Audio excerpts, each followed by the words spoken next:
Hello students, good morning everyone. आज हम magnetism chapter के जो लास्ट वीडियो है उसमें elements of earth magnetic field के बारे में डिस्कस करेंगे। बहुत ही इजी सा, बहुत छोटा सा टॉपिक है, लेकिन यहाँ से एक क्वेश्चन फाइनल एग्ज़ाम में आना बहुत ज़रूरी है, क्योंकि पहले पैरा फेरा डाया मैग्नेटिज्म होते थे, साथ में उनकी प्रॉपर्टीज़ होती थी, न्यूट्रल पॉइंट्स होते थे। ये सब सिलेबस में से हटा दिए हैं, तो डेफिनेटली यहीं से कोई ना कोई क्वेश्चन आपका पेपर में आना है। तो इसलिए आपको बड़े ध्यान से, कंसंट्रेशन से इसको समझना है।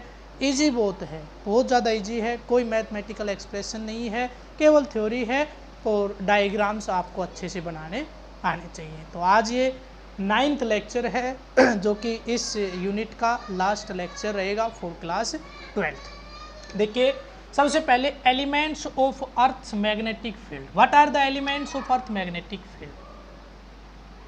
ये एलिमेंट्स होते क्या हैं आपको बता रखा है मैंने। एलिमेंट का मीनिंग क्या होता है, जैसे आर्टिकल्स किए थे हमने पीछे की यूनिट्स में, तो उसमें कहीं पे करंट एलिमेंट ले रहे थे, कहीं पे कुछ ले रहे थे। तो मैंने बताया था एलिमेंट का मीनिंग सभी जगह पे एक ही होता है कि एलिमेंट वो छोटे से छोटा पार्ट है जिसमें वो सारी प्रॉपर्टीज होती हैं जो कि कंप्लीट कंपोनेंट में है।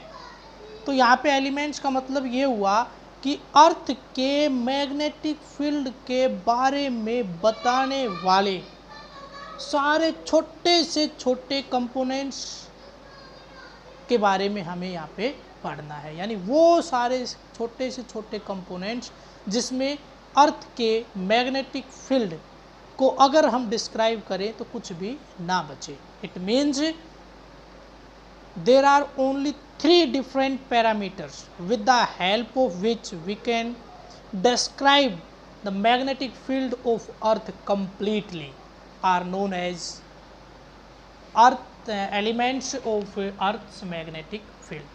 ऐसे केवल और केवल 3 पैरामीटर हैं जिनकी हेल्प से हम किसी भी एक पर्टिकुलर प्लेस पे अर्थ के मैग्नेटिक फील्ड को कंप्लीटली डिस्क्राइब कर सकते हैं, उसके बारे में सब कुछ बता सकते हैं। और वो 3 कंपोनेंट उन्हीं को, या 3 पैरामीटर उन्हीं को क्या बोलते हैं? Elements of earth magnetic field. And these 3 elements are magnetic declination, that is represented by alpha, ठीक है। उसके बाद है एंगल ऑफ डिप और मैग्नेटिक इंक्लिनेशन। यहाँ पे आप कंफ्यूज हो सकते हो।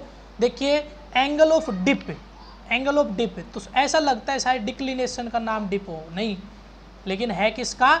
इंक्लिनेशन का नाम क्या है? एंगल ऑफ डिप है। उसी को मैग्नेटिक इंक्लिनेशन बोलते हैं और उसी को angle of dip, that is represented by del. किससे रिप्रेजेंट किया जाता है? डेल से। उसके बाद है horizontal component of earth's magnetic field. ये 3 एलिमेंट्स हमें यहाँ पे पढ़ने हैं, 1 by 1 सभी को हम डिस्कस कर रहे हैं। तो देखिए, सबसे पहले मैं डिस्कस करूंगा magnetic declination, that is alpha. तो आपका जो डायग्राम है उसमें दिख भी रहा होगा, कहीं ना कहीं मैंने एल्फा दिखा रखा है। एल्फा है ये, तो यहाँ से बिल्कुल क्लियर हो रहा है, ये है आपका जियोग्राफिक मेरिडियन और ये है आपका मैग्नेटिक मेरिडियन, ठीक है। तो ये दोनों मेरिडियंस आपके जिस एंगल पे इंक्लाइंड है, या इन दोनों के बीच में जो एंगल है, इसी को क्या बोलते हैं? Angle of declination. इसी को क्या बोलते हैं? Angle of declination. अगर आप सेपरेट डायग्राम में देखना चाहो तो देख सकते हो कि यहाँ पे मैंने एक इस तरह से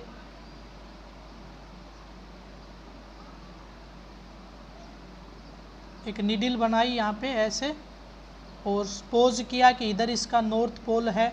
तो यहाँ पे अगर ये आपके मैग्नेटिक नॉर्थ और साउथ पोल्स हैं, तो यहाँ से इसके बिल्कुल मैं एक पैरेलल ऐसे लेके चल रहा हूँ, ये आपका क्या बन जाएगा? एक प्लेन में इसके पैरेलल लेके चलूँगा तो ये आपका क्या बन जाएगा? मैग्नेटिक मेरिडियन, ठीक है। अब देखिए, यहाँ पे ये मैग्नेटिक मेरिडियन है और साथ में अब हमें क्या बनाना है? Geographic meridian. तो ज्योग्राफिकल नॉर्थ और जो साउथ पोल है ये इसके अपोजिट होते हैं।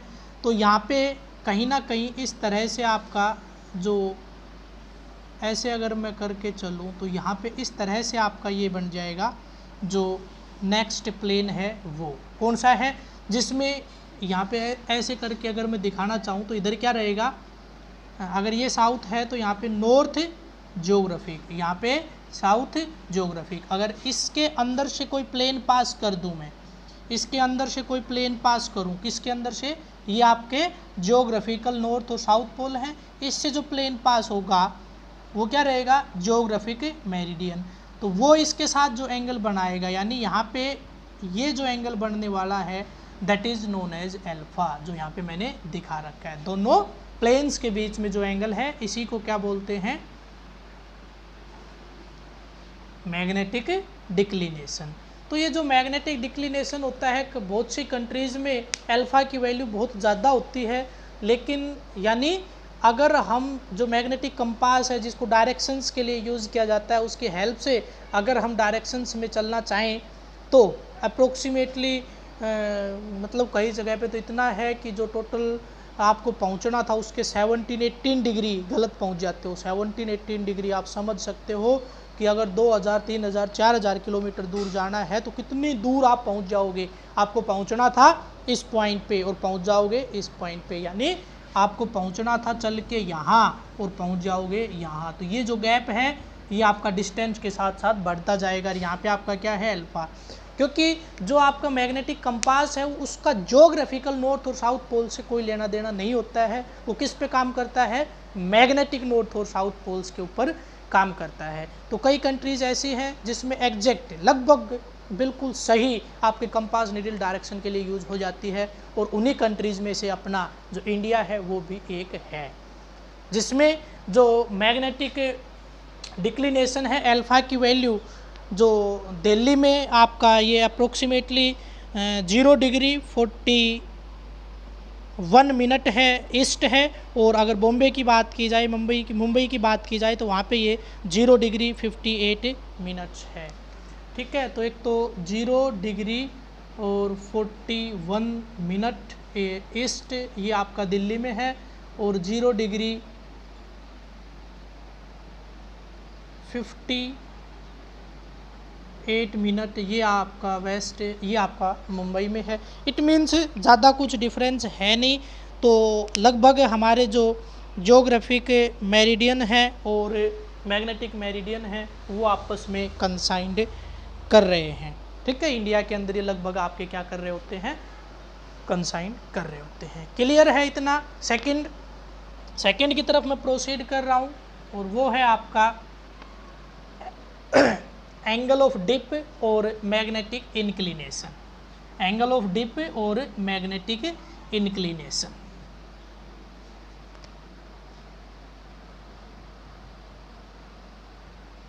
एंगल ऑफ डिप और मैग्नेटिक इंक्लिनेशन, जिसको किससे रिप्रेजेंट करते हैं, डेल से।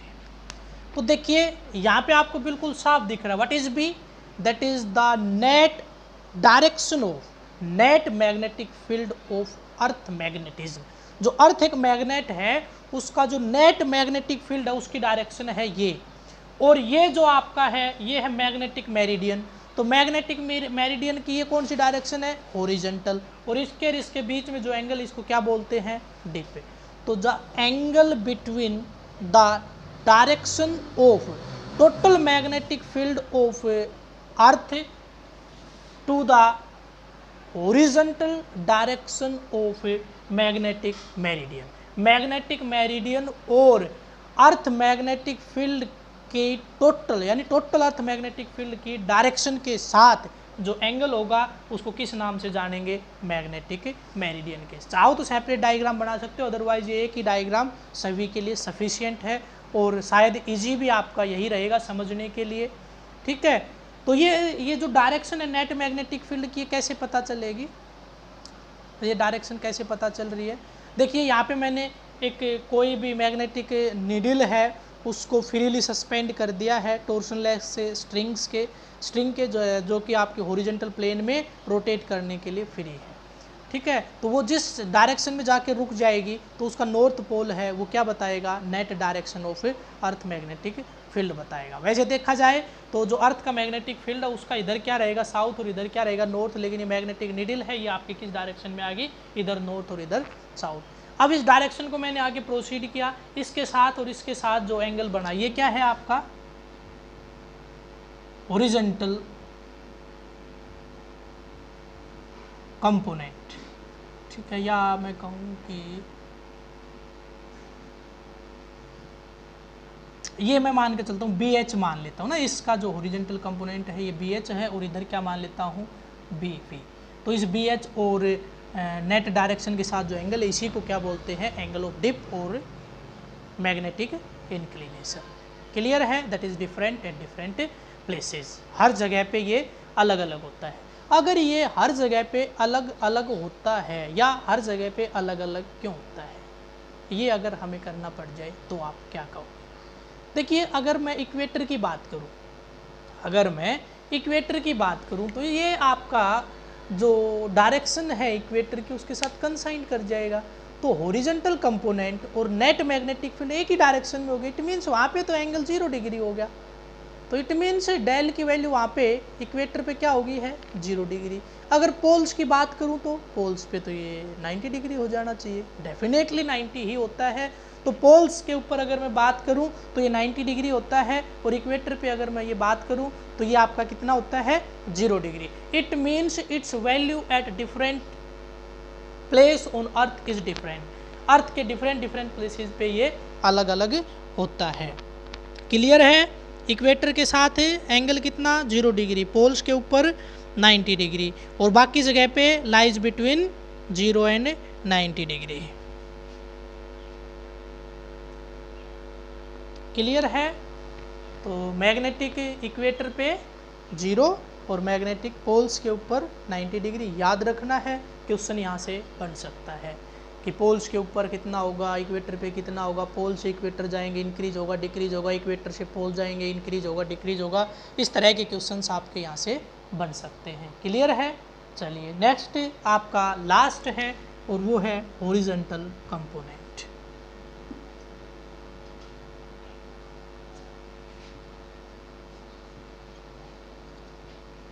ऑफ अर्थ्स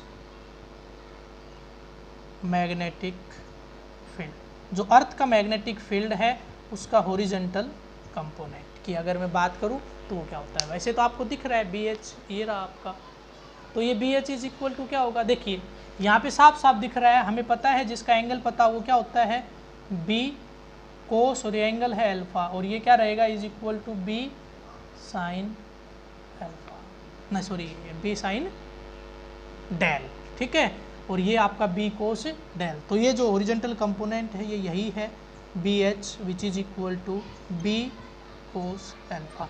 अगर कोई आपसे डेफिनेशन पूछे तो, अगर कोई आपसे पूछे कि इसको डिफाइन करके बताइए तो क्या होगा, it is the component of earth's total magnetic field B in the horizontal direction of magnetic meridian. ठीक है, जो आपका अर्थ का टोटल मैग्नेटिक फील्ड की डायरेक्शन है उसका horizontal component in the magnetic meridian. Magnetic meridian में उसके हॉरिजॉन्टल कंपोनेंट को क्या बोलते हैं, horizontal components of earth magnetic field, horizontal component of earth magnetic field. Clear है,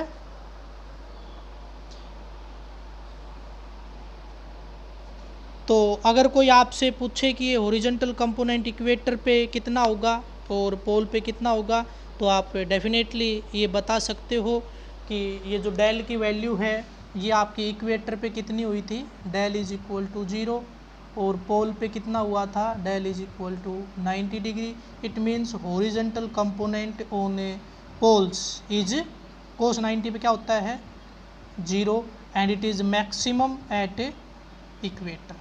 इक्वेटर पे ये क्या होता है, horizontal component at equator is maximum.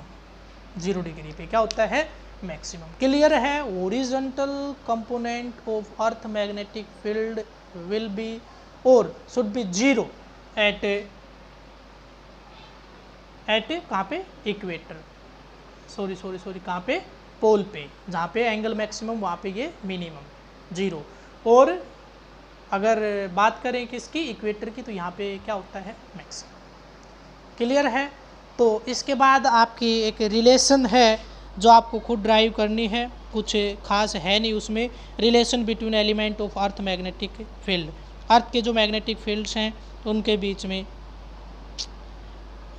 Relation आपको निकालनी है। तो आपको BH और BV को डिफाइन करना है, उसको tan थीटा की फॉर्म में निकालना है। और फिर उसके बाद उसकी अगर मैं बात करूं मैग्नीट्यूड की बात करूं तो B की, तो वो आपका BH square plus BV square आप यानी पहले आप क्या करोगे BH निकालोगे, मैं बता चुका हूँ, फिर आप BV निकालोगे, फिर इन दोनों को क्या कर दोगे ऐड कर दोगे, नहीं सॉरी डिवाइड कर दोगे, तो आपका कहीं ना कहीं tan की फॉर्म में आंसर आएगा, उसको आप रिप्रेजेंट कर दोगे। उसके बाद सेकंड स्टेप, सेकंड जो होता है मैग्नीट्यूड निकालने के लिए क्या करते हैं squaring and adding both side, है ना। तो ये इक्वेशन इसको फर्स्ट नाम दोगे और इसको क्या नाम दोगे सेकंड, फर्स्ट और सेकंड को स्क्वेयर एंड ऐड कर दोगे। चलो मैं कर देता हूँ, बिल्कुल ईजी सा है वैसे तो वहाँ से आपका साफ साफ दिख रहा है कि BH कितना है, BH इज इक्वल टू, ये है आपका BH क्या है B cos del, this is equation number first, and BV is equal to B sine del, this is equation number second. मेरे को tan बनाना है, साफ साफ दिख रहा है, सेकंड बाई फर्स्ट अगर मैं करूँगा तो tan बन जाएगा। तो देखिए आपका क्या होता है, मैं इसको राइट लेफ्ट में लिख रहा हूँ, इसको लेके आ रहा हूँ राइट साइड में, तो ये आ गया आपका B साइन डेल अपोन में B cos del is equal to BV upon में BH। ये पैरों में है, इसका बेस है, कभी आप उल्टा कर दो इसको, इससे ये कैंसिल, ये आ गया आपका tan alpha is equal to BV upon में BH। एक तो रिलेशन आपकी ये होती है जो इम्पोर्टेंट होती है। दूसरा आप क्या करते हैं दोनों इक्वेशन को स्क्वेयरिंग एंड ऐड कर दीजिए, यानी इक्वेशन नंबर फर्स्ट का स्क्वेयर कीजिए, फिर इक्वेशन नंबर सेकंड का स्क्वेयर और ऐड कर दीजिए। तो ये क्या हो गया B square H plus BV square is equal to, तो आप इसका स्क्वेयर करोगे तो क्या होगा B square cos square alpha plus B square sine square alpha. ठीक है, तो यहाँ से आप B स्क्वेयर को कॉमन ले लीजिए, B स्क्वेयर और अंदर क्या बचेगा sine square alpha plus cos square alpha, और sine square theta plus cos square theta आपका क्या होता है 1। तो यहाँ से आपके पास रिजल्ट आ जाएगा, ये आ गया है BH square plus BV square is equal to B square. मेरे को चाहिए B, तो B is equal to under the root BH square plus B square. ये आपकी रिलेशन थी अर्थ मैग्नेटिक फील्ड्स के बीच में। तो ये यूनिट में इतने ही टॉपिक थे, बाकी जितने भी टॉपिक बचे हुए हैं वो सारे हटा दिए गए हैं। तो इससे पहले के जितने भी टॉपिक्स हैं, जो भी यूनिट आपकी हो चुकी हैं, मैंने ग्रुप में उसके जो सिलेबस आपका नया सिलेबस है उसकी PDF शेयर की है, तो उसमें से देख के आप जो जो टॉपिक हटा दिए गए हैं उनको अपना टिक कर ले। आगे जो मैं पढ़ाऊँगा नेक्स्ट चैप्टर में उनमें आपको देखने की ज़रूरत है नहीं कौन सा टॉपिक है या नहीं है, मैं केवल उन्हीं टॉपिक्स को आपका वीडियो में डाल लूँगा जो फ़िलहाल सिलेबस में हैं। तो आज के वीडियो में इतना ही, थैंक्स।